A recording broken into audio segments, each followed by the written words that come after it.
Hello and welcome to another episode of As the Dinosaurs Turn. And we had to record a special podcast here because Tracy and I have received our residency cards. And so we are officially in the Portuguese system. And here we are. We are. I mean, we still haven't received the kid stuff, but I think that this is really a good sign. So we'll send the copies to our lawyers so that they know we have them. We'll see when the boys' stuff will arrive and kind of go from there. This means that we have temporary residency. We can travel and leave the country and come back. That's a good thing. We can also open business, all of that kind of stuff. It has our Utente number, so our number for the national health system on there, on top of our national tax ID. And so it's just our general residency card. It says temporary residency. It's very exciting. So it's hard to believe that it's really time. Yeah, so we've covered some of this before, but we started this process in July of 2022 with opening a bank account. And that took a long time because of the war in Ukraine, and apparently Portugal is a hot spot for money laundering to Russia. And so there was a lot of, especially from the U.S. and Canada, so there was a lot of red tape to go through, and it took how long? Till October? 3 months almost? End of October even, so yeah. And so that before we could even submit our application, we had to have housing lined up. And so tell the story of how you found the place that we're living in, because it was another one of those As the Dinosaurs Turn things, but also how we have that episode, it hasn't dropped yet, but we've recorded it, about how things turn out for us, it seems. Well, there are several. If you're looking at doing something like this, I suggest, believe it or not, you start with Facebook, which there are several expat Facebook groups. And we were looking at a couple of areas. We'd been kind of searching and looking at housing for a while on Idealista. They do Portugal and Spain. And so we were getting a feel of where would be a reasonable rent amount, knowing that we had a threshold that we were not going to go over. And that's how we kind of narrowed down region, but also what were some of the amenities and the things that were there, what was the drive like. And then when you put things into perspective, that from the top to bottom of the country, 6-hour drive, you can get anywhere. So that kind of made it easy for us. We settled in the Braga area, and so I joined the Braga expat group, and I joined North Portugal expats and North Portugal properties, and came across our dear friend who is a realtor.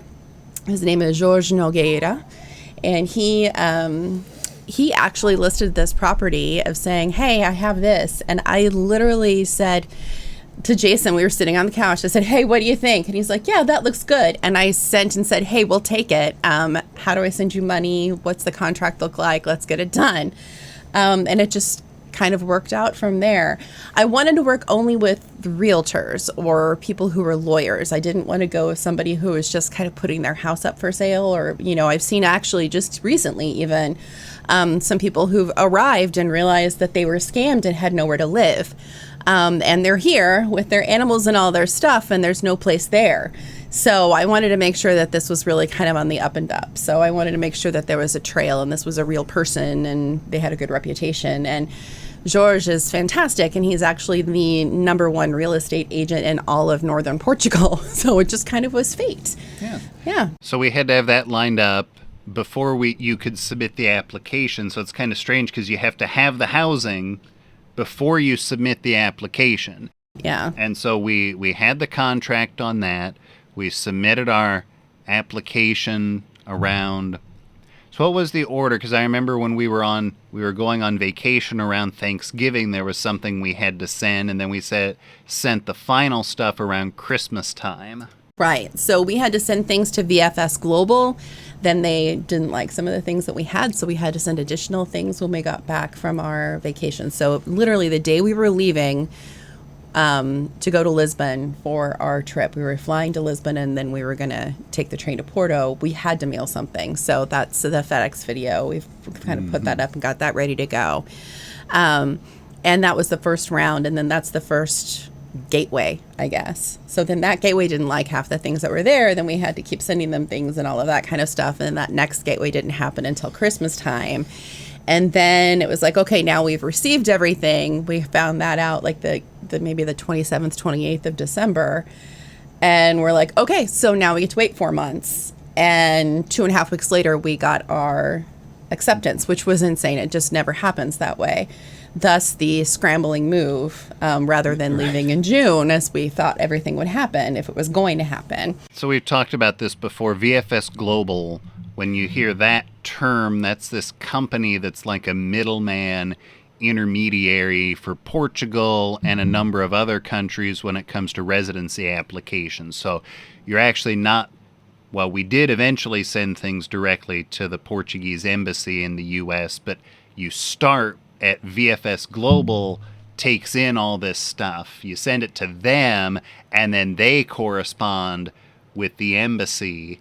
Portugal had changed some of their laws as we were doing all of this, and it ended up being okay for us. But there were a few things that were different, and I know there was some back and forth between our attorney and VFS Global because VFS Global wasn't aware of the changes.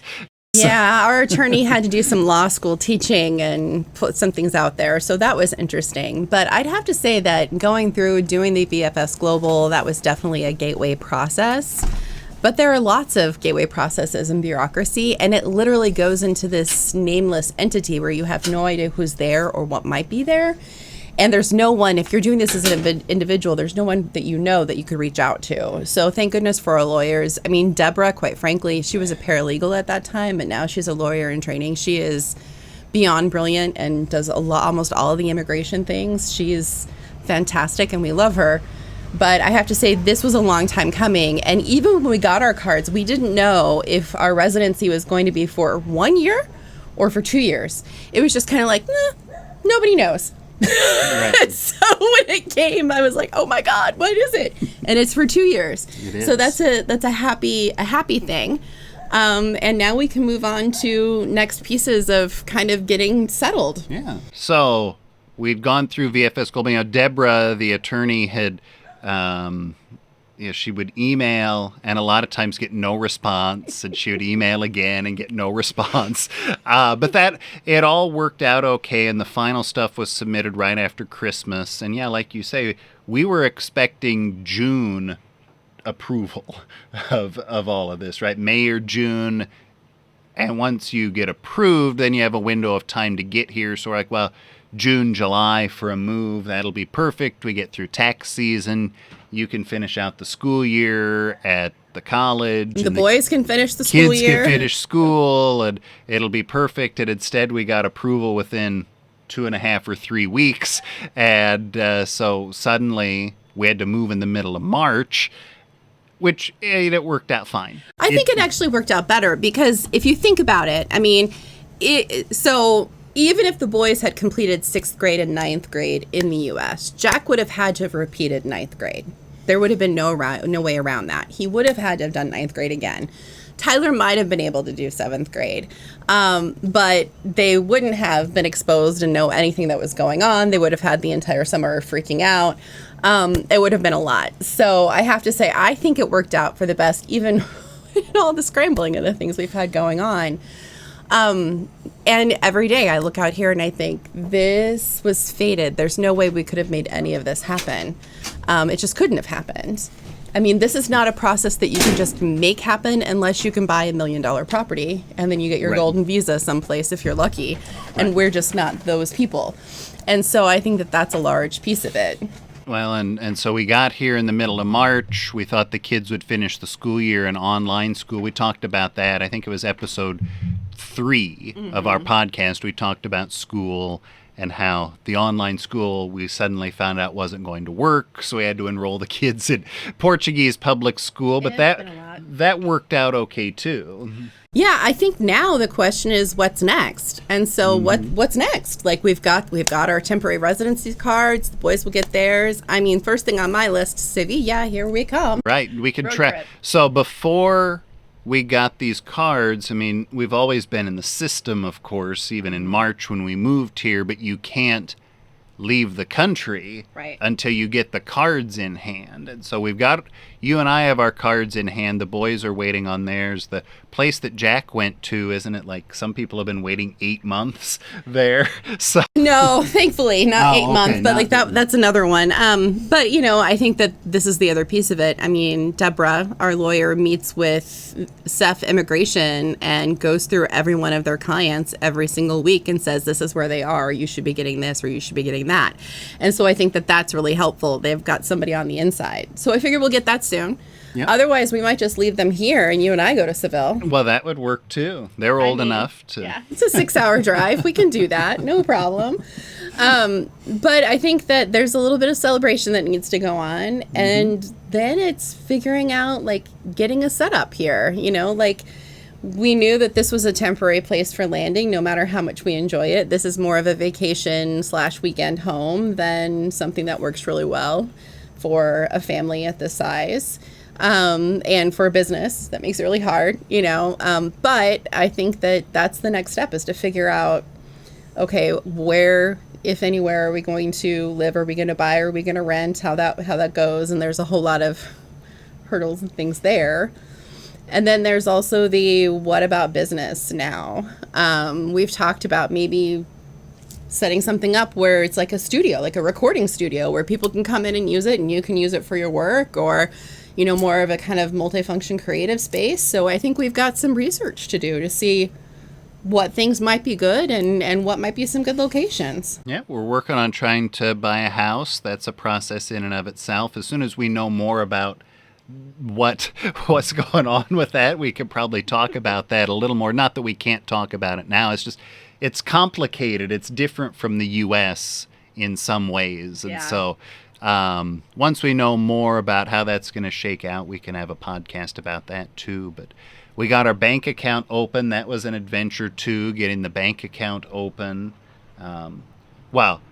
Getting access to it. The bank account was opened in October. Right. And then when we moved here, we had to get access to the account, and that took several weeks. It did. And then we couldn't buy a car until we had access to the account. Mm-hmm. So, I mean, it was just kind of like a snowball effect of everything. But once we got all of those things in place, it's gone really well. It's gone well. I still enjoy the fact that, I mean, yes, there are some things that are expensive. Like food is not as cheap as you would want it to be. It's fresh. It's got fewer preservatives and those things. But things like your water and your electric and your cell phone bill and your internet are much cheaper. They're much cheaper for us here than they were in the U.S. So I think that there's a good kind of balance there. And I think that helps. So that means that we have money that we can spend and do other things with. Yeah. But yeah, I don't know. Now it's time to celebrate. Boys don't go back to school until September 15th. Everybody's taking Portuguese lessons. Jack's got an intensive 2-week course coming up the first 2 weeks of August. Oh, Lord, help us. So we'll see how that goes, because he's going to have Portuguese 3 hours a day. Oh, wow. Right, I know. And then we're going to give him a break. But it looks like they'll go back around between the 12th and the 15th of September. So, okay. I mean, it'll be here before you know it. How is it already the middle of July? It is. Time's going fast, but there's more adventures to come, I guess. Absolutely. Never a dull moment. All right, catch us again next time.